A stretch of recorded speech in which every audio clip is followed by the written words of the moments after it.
Assalamualaikum warahmatullahi wabarakatuh. Bismillahirrahmanirrahim. Alhamdulillahi rabbil alamin. Wabihi nasta'inu ala umurid dunya waddin.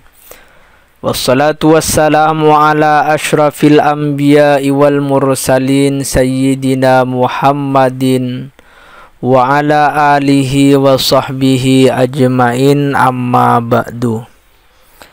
Anak-anakku semuanya, hari ini kita kembali akan belajar sejarah kebudayaan Islam, melanjutkan tentang pembahasan tokoh-tokoh Wali Songo. Sebelum pembelajaran kita mulai, mari kita awali dengan membaca suratul Fatihah dengan harapan mudah-mudahan apa yang akan kita pelajari nanti menjadi ilmu yang barokah dan bermanfaat untuk kita semua. Dan mudah-mudahan Allah Subhanahu wa Ta'ala selalu menjaga dan melindungi kita beserta kedua orang tua dan semua keluarga-keluarga kita dari pandemi COVID-19. Dan mudah-mudahan Allah selalu memberi keberkahan rizki kepada kita semua. Ala hadhihi niyah bi barakatil Fatihah. A'udzu billahi minasyaitonir rajim. Bismillahirrahmanirrahim. Alhamdulillahi rabbil alamin, arrahmanir rahim, maliki yaumiddin. Iyyaka na'budu wa iyyaka nasta'in, ihdinas siratal mustaqim, siratal ladzina an'amta 'alaihim ghairil maghdubi 'alaihim waladdallin. Amin. Anak-anakku semuanya, setelah minggu lalu kita mempelajari tentang Kanjeng Sunan Derajat, hari ini kita akan mempelajari sejarah dari Kanjeng Sunan Kalijogo.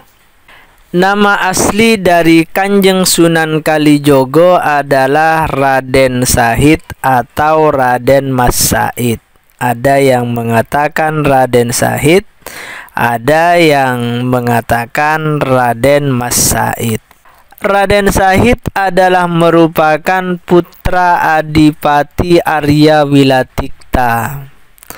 Adipati Arya Wilatikta ini adalah seorang bupati di Kadipaten Tuban, sedangkan ibunya bernama Dewi Nawangarum. Kakek dari Kanjeng Sunan Kalijogo bernama Arya Teja.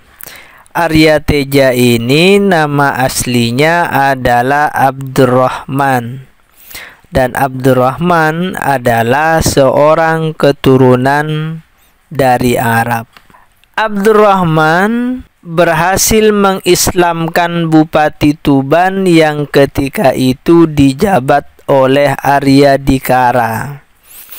Karena keberhasilannya di dalam mengislamkan Arya Dikara, Abdurrahman kemudian dinikahkan dengan putri Arya Dikara.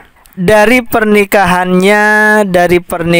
Abdurrahman dengan putri Arya Dikara ini, Abdurrahman dikaruniai seorang putra yang kemudian diberi nama Arya Wilatikta. Akan tetapi sebelum menikahi putri Arya Wikara, Abdurrahman terlebih dahulu menikahi putri Adipati Lembusora, seorang adipati Surabaya. Pernikahan antara Abdurrahman dengan putri Arya Lembusora ini dikaruniai seorang anak perempuan yang kemudian diberi nama Nyi Ageng Manila.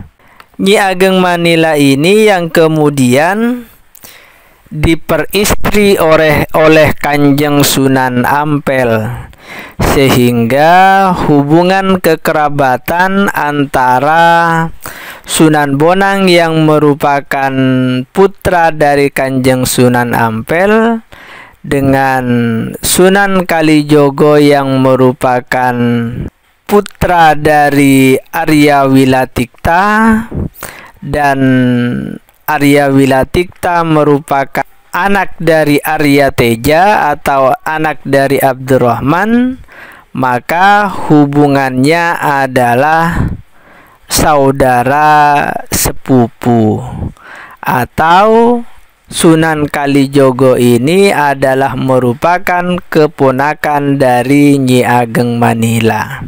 Sepeninggal Arya Dikara, Abdurrahman kemudian diangkat menggantikan kedudukan Arya Dikara sebagai Adipati Tuban dengan gelar Arya Teja. Silsilah Kanjeng Sunan Kalijogo menurut Raden Muhammad Sudiko adalah sebagai berikut. Raden Sahid adalah merupakan putra dari Arya Wilatikta. Arya Wilatikta adalah merupakan putra dari Rangga Tegalaku atau Abdurrahman. Rangga Tegalaku ini adalah merupakan putra dari Syekh Jali, dan Syekh Jali adalah merupakan putra dari Syekh Abdurrahman. Syekh Abdurrahman adalah putra dari Syekh Abdullah, dan Syekh Abdullah adalah merupakan putra dari Syekh Kuramis, dan Syekh Kuramis adalah putra dari Syekh Mudzakir. Syekh Mudzakir ini adalah putra dari Syekh Wahid. Syekh Wahid putra Syekh Abdul Watis Karnain Al-Baghdadi, dan Syekh Abdul Watis Karnain Al-Baghdadi ini adalah merupakan putra dari Sayyidina Abbas atau paman Rasulullah, dan Sayyidina Abbas adalah merupakan putra dari Abdul Muttalib yang merupakan kakek dari Rasulullah Muhammad sallallahu alaihi wasallam. Jadi silsilah dari Kanjeng Sunan Kalijogo itu sampai pada Rasulullah, pada keluarga Rasulullah melalui Sayyidina Abbas.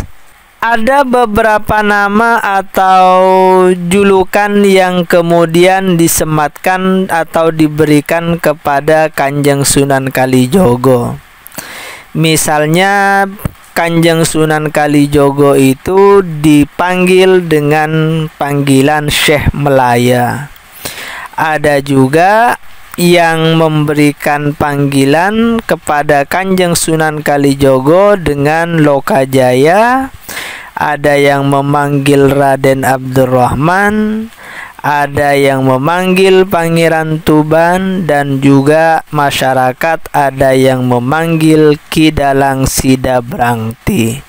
Pada usia remaja, Raden Sahid tumbuh menjadi seorang ahli silat yang kontroversi. Jadi beliau menyukai ilmu kanuragan, ilmu bela diri, dan juga terkenal dengan kontroversinya. Kenakalannya di masa remaja membuatnya dekat dengan rakyat jelata, dengan rakyat-rakyat biasa, sehingga bisa menyaksikan penderitaan rakyat yang disebabkan oleh perilaku korup, perilaku semena-mena dari para pejabat Kadipaten Tuban yang bersikap sewenang-wenang dengan memungut upeti dari rakyat jelata yang sedang mengalami masa-masa sulit akibat musim paceklik ketika itu. Situasi yang dilihat oleh Raden Sahid membuat Raden Sahid nikat dan memutuskan untuk mencuri harta orang-orang kaya yang pelit harta orang-orang kaya yang tidak mau membagikan atau mensedekahkan hartanya beserta para pejabat-pejabat Kadipaten Tuban yang kemudian hasil curiannya itu dibagikan kepada rakyat jelata yang membutuhkan. Sampai akhirnya aksi pencurian Raden Syahid ini mengundang kewaspadaan para prajurit Tuban, dan prajurit Tuban membuat jebakan agar bisa menangkap pelaku pencurian yang meresahkan orang-orang kaya ketika itu. Jebakan prajurit Tuban ini berhasil dan akhirnya Raden Syahid ditangkap dan dibawa menghadap kepada ayahandanya. Sehingga sebagai seorang adipati, Arya Wilatikta atau ayahanda dari Raden Syahid memberikan hukuman yang sesuai dengan hukum yang berlaku. Sebagai seorang adipati, maka kemudian Adipati Wilatikta memberikan tambahan hukuman yang berupa pengusiran Raden Syahid dari wilayah Kadipaten Tuban. Jadi Raden Syahid diusir agar segera meninggalkan Kadipaten Tuban karena dianggap telah mempermalukan keluarga Kadipaten.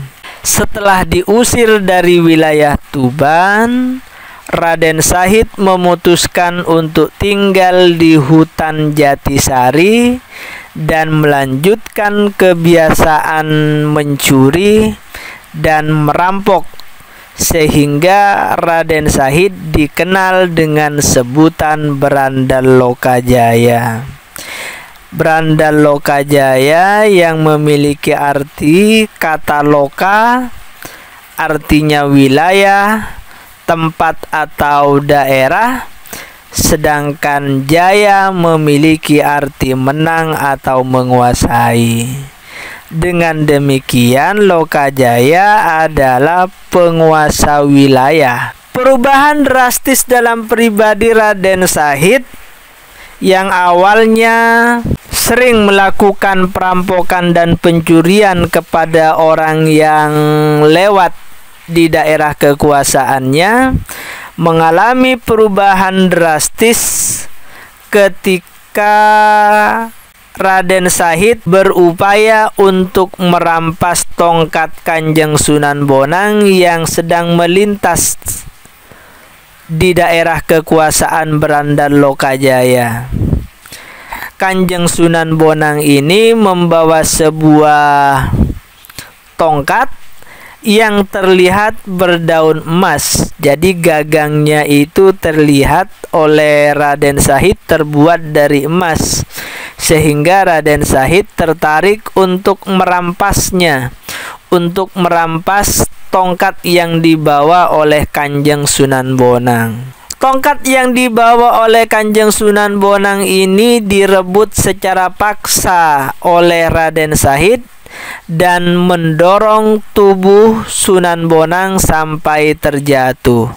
Akibat dorongan kuat dari Raden Syahid, tubuh Kanjeng Sunan Bonang terjatuh dan secara refleks tangannya berpegangan pada rumput-rumput yang ada di sekitarnya yang membuat rumput-rumput itu tercabut dari akarnya. Dan karena beliau mencabut rumput-rumput itu tanpa ada kepentingan, maka secara refleks Raden Syahid melihat butiran-butiran air mata yang menandakan bahwa Kanjeng Sunan Bonang atau orang yang terjatuh karena dorongannya tadi itu sedang menangis dan menarik perhatiannya untuk mengajukan sebuah pertanyaan. Raden Syahid bertanya kepada Kanjeng Sunan Bonang, "Wahai orang tua, kenapa kamu menangis? Apakah kamu merasakan sakit karena terjatuh atau kamu menangis karena tongkatmu sudah berhasil saya rebut?" Maka Kanjeng Sunan Bonang memberikan sebuah jawaban yang sangat bijak dan membuat Raden Syahid kagum dengan jawaban bahwa beliau menangis, Sunan Bonang menangis karena merasa telah berbuat zalim dengan mencabut rumput yang tidak bersalah dengan tanpa memiliki kepentingan untuk mempergunakan rumput itu. Mendengar jawaban dari Kanjeng Sunan Bonang, Raden Syahid menjadi terdiam dan Kanjeng Sunan Bonang balik bertanya kepada Raden Syahid, kenapa Anda merebut atau kepingin dengan tongkat saya? Maka Raden Syahid menjawab bahwa dia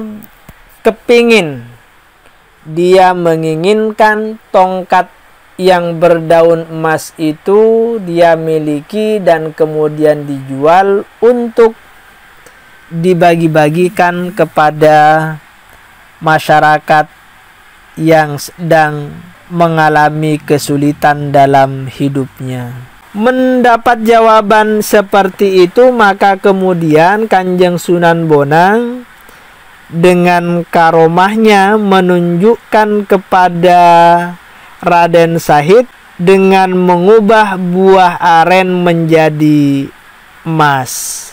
Peristiwa inilah kemudian yang membuat Raden Syahid menyesali perbuatannya, dan dalam pertemuan yang tidak disengaja itu kemudian terjadi dialog panjang antara Raden Syahid dengan Kanjeng Sunan Bonang. Raden Syahid menjelaskan bahwa hasil dia merampok adalah untuk diberikan kepada fakir miskin yang sedang membutuhkan. Mendengar keterangan dari Raden Syahid, Kanjeng Sunan Bonang memberikan nasihat bahwa yang dilakukan oleh Raden Syahid adalah sama dengan orang yang berwudu dengan menggunakan air kencing, karena tindakan dengan niat baik tapi dilakukan dengan perbuatan kotor tidak akan pernah dapat bermanfaat untuk kehidupan akhiratnya. Maka sejak saat itu Raden Syahid memutuskan untuk berubah dan memohon kepada Kanjeng Sunan Bonang untuk berkenan menjadikannya sebagai murid. Singkat cerita, Raden Syahid kemudian diangkat menjadi murid dan belajar kepada Sunan Bonang sampai kemudian Raden Syahid diangkat menjadi salah satu anggota Wali Songo dengan sebutan Sunan Kalijogo. Kanjeng Sunan Kalijogo mengawali dakwahnya di daerah Cirebon, di desa Kalijogo, untuk berdakwah kepada penduduk Indramayu dan Pamanukan. Setelah cukup lama berdakwah di Cirebon, Kanjeng Sunan Kalijogo memutuskan untuk melakukan uzlah, mengasingkan diri selama 3 bulan di Pulau Upih, Malaka, Malaysia. Setelah beliau melakukan uzlah atau setelah uzlahnya selesai, Kanjeng Sunan Kalijogo kembali melanjutkan dakwahnya di Cirebon dengan mula-mula menyamar sebagai marbot Masjid Sang Cipta Rasa. Di Masjid Sang Cipta Rasa inilah Kanjeng Sunan Kalijogo bertemu dengan Kanjeng Sunan Gunung Jati yang kemudian menikahkannya dengan Siti Zainab. Siti Zainab ini adalah merupakan adik dari Kanjeng Sunan Gunung Jati, atau putri dari Syekh Siti Jenar. Pernikahan Sunan Kalijogo dengan Siti Zainab memiliki putra yang kemudian diberi nama Watiswara, yang di kemudian hari lebih dikenal dengan nama Sunan Panggung. Sunan Panggung inilah yang kemudian melanjutkan dakwah Kanjeng Sunan Kalijogo di Cirebon, Jawa Barat. Sedangkan Kanjeng Sunan Kalijogo sendiri lebih memilih untuk berdakwah berkeliling dari satu tempat ke tempat lainnya, mulai dari kerajaan Pajajaran sampai kerajaan Majapahit. Demikian pembelajaran tentang Kanjeng Sunan Kalijogo untuk hari ini, dan mudah-mudahan Allah memberikan umur panjang dan kesehatan kepada kita semua, sehingga minggu depan kita bisa kembali melanjutkan kisah atau sejarah dari Kanjeng Sunan Kalijogo. Mari kita akhiri pembelajaran kita hari ini dengan bersama-sama membaca Nadhom, bermunajat kepada Allah agar bangsa Indonesia, negara tercinta kita ini, segera dibebaskan dari pandemi COVID-19. Ya Rabbana bil anbiya wa fi rijalin sulaha isrif anna harral waba wa qina syarral zulama li khamsatun utfi biha harral wabail khatimah Al-Mustafa wal-Murtada wabnahuma wa Fatimah. Amin ya Allah, amin ya Allah, amin ya Allah, amin ya Allah, amin ya Allah, amin ya Allah, ya Allah Rabbal Alamin. Sekian, mudah-mudahan Allah segera mempertemukan kita untuk bisa belajar kembali bersama di madrasah. Sekian, jangan lupa jaga kesehatan dan selalu berbakti kepada kedua orang tua kalian semua, dan selalu berusaha untuk membuat mereka bahagia dan bangga karena telah memiliki anak-anak seperti kalian. Wallahul muwaffiq ila aqwamit thoriq. Wassalamu alaikum warahmatullahi wabarakatuh.